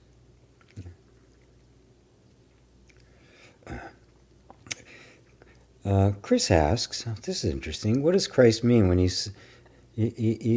said old or at the Canaanite woman that he was only sent to the lost sheep of the house of Israel in Matthew 15:24? There's a lot of ways to look at that. There's a lot of ways. Because what's interesting is that while he said that to her, he was talking to her. Right? He also revealed himself to the Samaritan woman, right? Which is double duty there. Notice they're women. Which first off, he should not be sharing any kind of religious teaching with. Only right? And they weren't Jews. So by his actions, he was expressing something bigger. But he also saw his role, his historic role, as being a messenger to the Jewish people. He was very Jewish in his approach, very Jewish in his parables, in his references to Scripture, in the way. If you listen to the scholars, right, and their view of him, he was an apocalyptic preacher. Like, not a lot. There were several at that time, right? And there have been even before that. There's one had a very similar lifetime, like 100, 150 years before Christ. But the scholarly community sees him as somebody who really believed that this was the end of days, that God was going to come in his fury, do away with the Roman Empire, reestablish a Jewish kingdom, and that he was going to be the king, and the disciples were part of the court. They concluded from what they said that is what he actually taught, which is why it was such a huge shock of him being killed as a political dissident. And of course, declaring himself to be an authority, a king like that, would have gotten the attention of the Romans, which would then put him to death, which would then drive the disciples, well, what the hell, what was all of this? And out of that grew the resurrection story, which actually also has a history in some other traditions as well. Now that's the scholarly view, but the scholarly view does not give any credence or take into account the possibility for an enlightened being. Right? So Christ is interesting. First off, just sorting through everything that that is attributed to him. It's that there's really only a small amount of the things that he said that are agreed on that he really did say. Right? There's so much that was added and misinterpreted. All sorts of things happened. But there's so many things that he says that only an awakened being could say. Right? But lots of other things that he said that were very much related to Jewish life, and he would never have broken the Jewish laws. Came close. He pushed that envelope, but he didn't actually break them. Right? Or had a really good scriptural reason why he was bending them so far, like when he healed on the Sabbath and was accused of doing work on the Sabbath, which you shouldn't do, and things like that. So there was this historic role that this guy played, and again, we don't really know, right? It's agreed on that there was such a guy, Yeshua, that did live around that time, who was a preacher of some sort.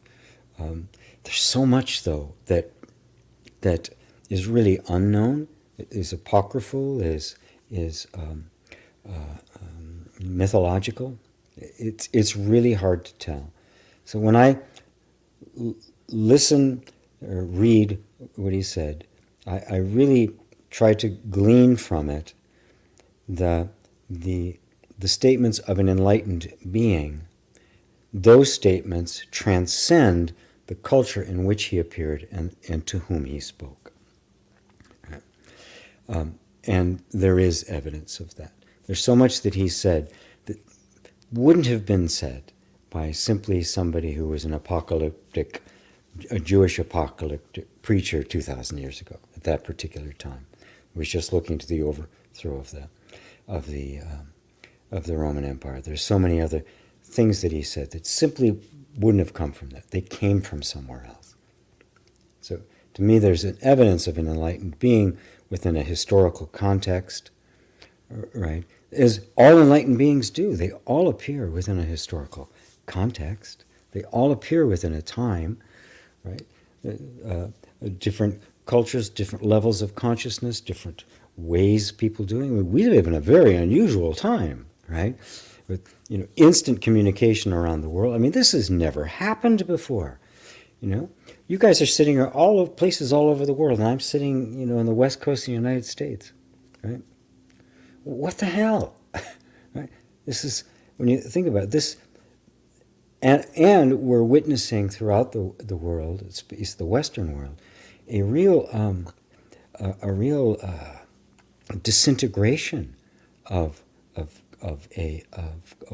cultural norm, right? Of the stories around which cultures are based. It is just we really are kind of almost on an ocean with having to find the rudder, and so truth is appearing in different forms now than it did then. or 2,500 years ago with the Buddha, and everything in between.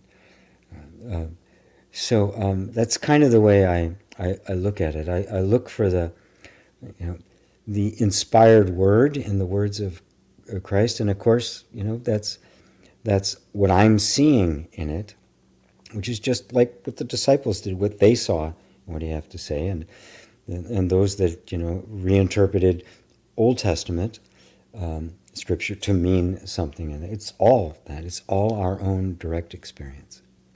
So I just want to keep pointing people back to that direct experience of your own being, and that from there it all comes, because that's undeniable. Right? We can argue all day long, from a scholarly point of view, from a deeply religious point of view, from a Christian point of view, from a Jewish point of view, all day long. Right? And they'll all be dubious. You may even be very, very convinced about it. But when it really comes down to it, the only thing you know for sure is that I am. I know that for sure. There's no way a doubt can increase. I am. Right? I could not possibly be convinced that I didn't exist, that I existed if I didn't. So there it is. So let's start at the one thing we know for absolute sure and see what comes out of that. Because that's the truth. I can count on that. I can hold that. That's the truth. I am. Show me now. From this I am, what comes? Because the only thing that can come out of the truth is truth. So, thank you, Chris. Wonderful, wonderful, wonderful. Thank you for the beautiful answer, says Vigarji. Hit right home. Perfect. Thank you for the answer to Vigard and admitting you were a hard nut to crack. You see the same with myself, and I'm glad you are jackhammering me. Gently. There's a lot of padding on my jackhammers. Yeah. Savvy Stacker, willingness to change oftentimes comes when the pain of staying the same outweighs the fear of changing. Yes, well, almost always, actually. At least, yeah, There does come a time when we're so used to the surrender. The surrender becomes much more natural, and there's much less of that going on. There's just, the moment you see it, you go, oh, there I was again, and you let go of it. Right? Love by God. So, G, are you saying everything I seek can be found within? That is exactly what I am saying. The only reason you're seeking it is because you got the belief that there was something outside of you missing, and you've been seeking it ever since, and the whole sense of identity revolves around trying to create a person capable of getting what, in fact, you've always had. Right? But in order to discover that, you have to let go of who you think you are, because that doesn't have it. That's what's seeking it out there. And that gets transformed to the one seeking it in here. And eventually, that one evaporates into the reality of you. So, Jay, the words real and unreal seem to create an antagonistic view. Maybe it should be replaced with change and unchanging. It's not that thoughts and emotions don't exist, but their reality is in consciousness. That's absolutely true. Real means only refers to that which is, period, not what appears. Right? The real is unchanging because it is. Is doesn't change to maybe. Maybe come. It doesn't come from somewhere. It doesn't go. It just is. Right? That's real. Right? Now, I have all sorts of different feelings. I really feel them. Right? So I'm just not. You don't make them into a reality separate from my experience of them. I am part of that. Without me, there is no experience of that. So it's not something happening to me. Right? It's an experience I'm really having, but it isn't external. It isn't a reality that I am. It isn't what is. I am what is. It is simply the experience coming and going. I got to speed up here because we're going late. So please, no more questions. Most people seek truth for reward. Truth will make me happy. Very often truth hurts. It only hurts to the point where you let go of what isn't true. Because the truth is love. It doesn't hurt. Right? But it will force you out of what you've been looking to. Right? Well, that's love, right? If I'm having a nightmare, my best friend is the one who wakes me up. Right? Doesn't try to get in and fix my nightmare, but says, you're asleep. Wake up. Kensho, suffering is knowing who I am not. Thank you, G. Aha moment for me. Very good. Mary says, share is what you I breathe. I'm so blessed to have you in your life. Thank you, Mary. Trying to say in the above that I would love to come and hang out with you for a few months. Oh, I'm not all that interesting. My life is actually not very interesting. Because I see, live and breathe what you share. Well, that I do. That is my desire, right? Which means that when I see the places where I'm not doing that, I stop. Yeah. Sometimes it's a little bit embarrassment first, and then finally yield. Right? That's the deal. I'm interested to hear your thoughts. Who are the lost sheep Jesus was referring to? In the context, it was the lost sheep, basically, of the tribe of Israel. But in the bigger context, it was all of us. I'm lost in the illusion of somebody who I'm not. I'm lost in thinking I'm somebody other than who I really am. And nothing but pain and suffering there. Right? It's not the way. Christ as a representative in consciousness of the true self, the anointed one, right? Or the Buddha, the awakened one, the representing that in human form, right? But pointing to that which was beyond human form, which he called my Father, or God.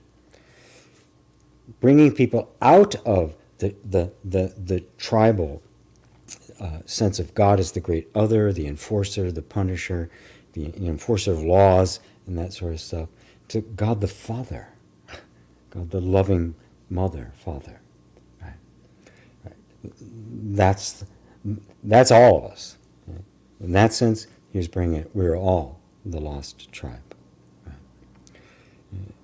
Not just the historical tribe, but all of us who have been lost in the delusion of thinking of ourselves as somebody who we're not. Mary said, it's the top thing on my bucket list. A month, whatever time I could get. Bless your heart, Mary. Ava, thank you for being here today and your presence in my life, for your homeschool. What a grace. Thank you, Ava. Mary says, Jason, it'd be like being with Nisargadatta. Don't know about that. Jay, thank you. Love you so much. Love you too. So much love, G. Gratefulness. Thank you, loved by God. And boy, we went almost 20 minutes over today. Well, I did start a little late because of that. Yeah, I can cut that off in the thing. Anyway, all my love to you guys. Love, love, love, love, love. Yeah. To love yourself is to love who you really are, right? And that simple, just being with your own being, right? With nothing extra added, just I am. That is your self. The self that is unmixed with anything else. It's not a big deal. Right? There's no, colors or angels or anything. None of that's necessary. As a matter of fact, it can actually get in the way. It's just that sense I am. That's you without anything else added. Right there is everything you've ever desired.